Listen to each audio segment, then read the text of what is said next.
Agora భవితా ఛానల్కు స్వాగతం. ఈరోజు మనం ఇంజనీరింగ్ కాలేజీ ఎంపికకు పాటించవలసినవి తెలుసుకుందాం. ఐఐటి మినహా మిగిలిన ఇంజనీరింగ్ కోర్సుల్లో చేరేందుకు ఉద్దేశించిన ప్రవేశ పరీక్షల ఫలితాలు వెల్లడయ్యాయి. ఐఐటి, ఎన్ఐటి లేదంటే రాష్ట్ర స్థాయి సెట్లో సాధించిన ర్యాంక్తో కోరుకున్న కాలేజీలో సీటు వచ్చే విద్యార్థులకు ఎటువంటి ఇబ్బంది లేదు. మంచి ర్యాంక్ పొందిన వారికి పేరున్న సంస్థలో సీటు వస్తుంది. మధ్యస్థంగా ర్యాంక్ వచ్చిన విద్యార్థులకే అసలైన కష్టం. కాలేజీ ఎంపికలో వారంతా చాలా జాగ్రత్తగా వ్యవహరించాలి.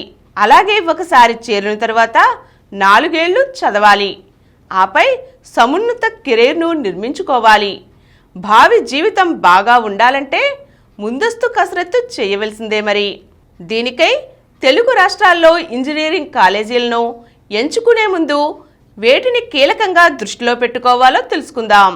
సాధారణంగా చాలామంది విద్యార్థులు ఎంపిక విషయానికి వచ్చేసరికి ఓ 10 ఇంజనీరింగ్ కాలేజీలను ఉజ్జాయింపుగా ఎంచుకుంటారు. ఆ క్రమంలోనే అక్కడి క్యాంపస్ రిక్రూట్మెంట్లు జరిగిన తీరుతిన్నులు, వార్షిక ప్యాకేజీ వివరాలు తెలుసుకుంటారు. వాటికి తోడు మరో 2 అంశాలను పరిగణిస్తారు. పేరున్న కాలేజీల్లో నాణ్యమైన విద్య లభిస్తుంది. ఏ కాలేజీలో ఎలాంటి విద్యను అందిస్తున్నారో, వాటి ప్రమాణాలు ఏమిటో క్యాంపస్ ప్లేస్మెంట్ కోసం వచ్చే సంస్థలకు స్పష్టమైన అవగాహన ఉంటుంది. సాధారణంగా పేరున్న కాలేజీలు అనగానే ఐఐటి లాంటివి గుర్తుకు వస్తాయి. అక్కడ నాణ్యమైన విద్య లభిస్తుంది. పూర్వ విద్యార్థుల ప్రతిభ, అక్కడి ప్రొఫెసర్లు, విద్యార్థుల పరిశోధనలు ప్రామాణికంగా ఉంటాయి. మరికొన్ని కాలేజీలకు బాగానే పేరుంటుంది. అవి ప్రామాణిక అంశాలతో కాకుండా తమ ప్రచారంతో సంపాదించినవి. చిన్న కాలేజీలు కొత్తగా ఏర్పాటైనవి, ఆ స్థాయిలో ప్రచారానికి వ్యయం చేయలేనివి చాలానే ఉంటాయి. అందుకే కొన్ని చిన్న కాలేజీలు నాణ్యమైన విద్యను అందించినా ఆ స్థాయి ప్రచారాన్ని అందుకోలేక మూలన పడతాయి. అందువల్లే కొత్త చిన్న కాలేజీలు రిక్రూటర్లను పెద్దగా ఆకర్షించలేవు. ఒక కాలేజీలోని ఫ్యాకల్టీ విద్యార్హతలు ఏమిటన్నది తప్పక పరిశీలించాలి. మొత్తం అధ్యాపకుల్లో పిహెచ్డి ఎంతమందికి ఉందో తెలుసుకోవాలి. ఆ డిగ్రీ లేనప్పటికీ కొందరు మంచి అధ్యాపకులు ఉంటారు. అయితే వారి సంఖ్య స్వల్పం. ఎంటెక్ పూర్తి చేసిన వారు ఎందరు ఉన్నారన్నది పరిశీలించాలి. ఎందుకంటే ఇటీవల చాలా కాలేజీల్లో బీటెక్ లేదంటే ఎంఎస్సి పూర్తి చేసిన వారిని అధ్యాపకులుగా నియమిస్తున్నారు. అలాంటి కాలేజీల్లో నాణ్యమైన విద్యను ఆశించలేం. అధ్యాపకులు వారి ఉన్నత విద్యను ఎక్కడ పూర్తి చేశారన్నది కూడా చూడాలి. ప్రముఖ సంస్థల్లో విద్యాభ్యాసం చేసిన వారి నుంచి నాణ్యమైన విద్య లభిస్తుంది. అలాగే ఆ కాలేజీల్లో బీటెక్ వరకు చదివి తదనంతరం ఉన్నత విద్యను ప్రతిష్టాత్మక సంస్థల్లో పూర్తి చేసుకుని ఉంటే ఆలోచించవలసిన అవసరం ఉండదు.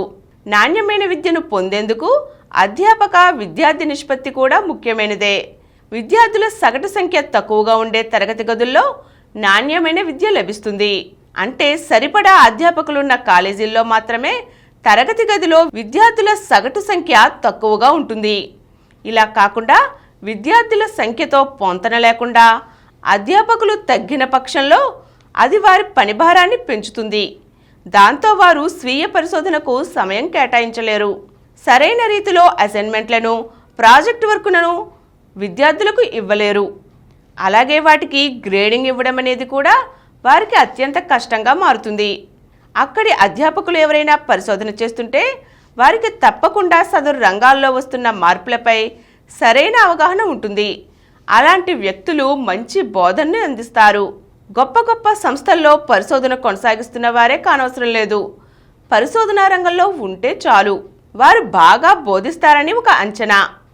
పరిశోధనకు పూర్తిగా దూరంగా ఉండేవారి నుంచి మాత్రం ఉత్తమ బోధనను ఆశించడం కష్టమే.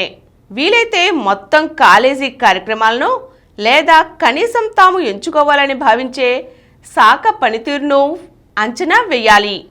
అక్కడ సెమినార్లు, వర్క్షాప్లు నిర్వహిస్తున్నారా అన్న విషయాన్ని పరిశీలించాలి. ఇది ఎంతో ముఖ్యమైన అంశం. చేరాలనుకుంటున్న విభాగంలో ల్యాబ్ల పరిస్థితి ఎలా ఉందో తెలుసుకోవాలి. అందులో ఆధునిక పరికరాలు ఉన్నాయా? ఉంటే విద్యార్థులంతా ఒకేసారి ప్రయోగాలు చేసేందుకు సరిపడా ఉన్నాయా లేవా అన్నది తెలుసుకోవాలి. మొత్తంగా కాలేజీలో వసతులు ఎలా ఉన్నాయో పరిశీలించాలి. విద్యార్థుల సంఖ్యతో పోల్చినప్పుడు సగటున ఎన్ని పుస్తకాలు లైబ్రరీలో ఉన్నాయో కనుక్కోవాలి. లైబ్రరీకి ఈ జర్నల్స్ ఎన్ని అందుబాటులో ఉన్నాయి, ఎంత తలసరి బ్యాండ్ విడ్త్ ఉంది, తరగతి గదిలో కంప్యూటర్లు, ప్రొజెక్టర్లు, స్క్రీన్లు, ఆడియో అంశాలను కూడా పరిగణలోకి తీసుకోవాలి. క్రీడల నిర్వహణ ఎలా ఉంది వంటి అంశాలను పరిశీలించుకోవాలి. దీనికై కాలేజీ వెబ్సైట్లను నమ్మలేం. దీనికి ప్రస్తుత లేదా తెలిసిన నమ్మకమైన పూర్వ విద్యార్థులతో సంభాషించడం మంచిది. వీలైతే ఒకసారి కాలేజీకి వెళ్ళి సందర్శించాలి. అలాగే సంస్థకు యూనివర్సిటీ స్థాయి ఉండే పక్షంలో అక్కడ కొత్త ఆలోచనలకు, అకాడమిక్ స్వేచ్ఛకు అవకాశం ఉంటుంది. పూర్తి రెసిడెన్షియల్ క్యాంపస్ అయితే అక్కడ నేర్చుకునే వాతావరణం అధికంగా ఉంటుంది. సిలబస్ తరచుగా మారుస్తున్నారా, అక్కడ ఎన్ని కోర్సులు అందుబాటులో ఉన్నాయి, ఇవి కూడా తెలుసుకోవాలి. కొన్ని సంస్థల్లో అనేక కోర్సులు ఉంటాయి, అయితే బోధన బాగా ఉండకపోవచ్చు.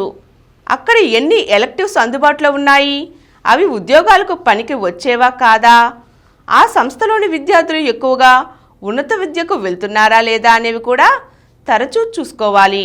అక్కడి విద్యార్థులు గేట్, క్యాట్ వంటి పరీక్షల్లో చూపిన ప్రతిభను కూడా గమనించాలి. ఆ కాలేజీ 10-15 ఏళ్లుగా మనుగడలో ఉంటే దానికి పూర్వ విద్యార్థుల సంఘం ఉందా లేదా తెలుసుకోవాలి. అలాగే క్యాంపస్ ప్లేస్మెంట్లు, విద్యార్థుల కార్యక్రమాల గురించి వీలైనంత మందిని అడిగి తెలుసుకుంటే మంచిది. ఈరోజు మనం ఇంజనీరింగ్ కాలేజీ ఎంపిక ఎలాగో తెలుసుకున్నాం కదండి. మరో చక్కని అంశంతో మళ్ళీ కలుద్దాం.